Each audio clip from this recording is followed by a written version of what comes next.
con Simone e Romina, che sono dei volontari della Funima International, che stanno organizzando una cosa interessante qua in Veneto, in particolare sul Delta. Romina, cosa state organizzando? Una cosa grandissima stiamo organizzando, una cosa meravigliosa, una camminata solidale. Ovviamente io non sono della zona e abbiamo questo carissimo nuovo volontario che si è attivato con me insieme a tutti gli altri volontari della zona, diciamo, del Veneto e anche di tutta Italia.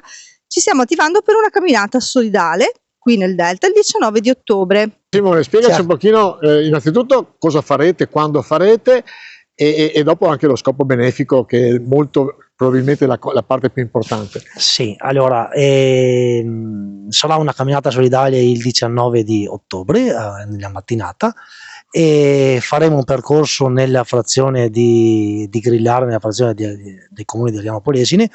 Faremo un giro intorno a dei boschetti, della pianura, a dei territori che hanno bisogno, esatto, di essere rivalutati, che noi del posto non gli diamo importanza, ma come dice Romina, che non è del posto, appena li vede rimane incantata. La cosa soprattutto interessante è che con gli introiti la darete in un progetto. Un progetto idrico, dobbiamo costruire un pozzo nella foresta del Ciappo e che poi verrà spiegata comunque dal nostro referente del Veneto in mattinata in loco, quindi spiegheremo a tutti dove va a finire i soldi, e serve perché queste popolazioni non hanno possibilità di accedere all'acqua potabile, un bene che noi tutti possiamo tranquillamente avere, ma sembra un paradosso, ma dalle altre parti del mondo devono fare chilometri e chilometri per avere una tanica d'acqua. Partenza alle ore? 8:30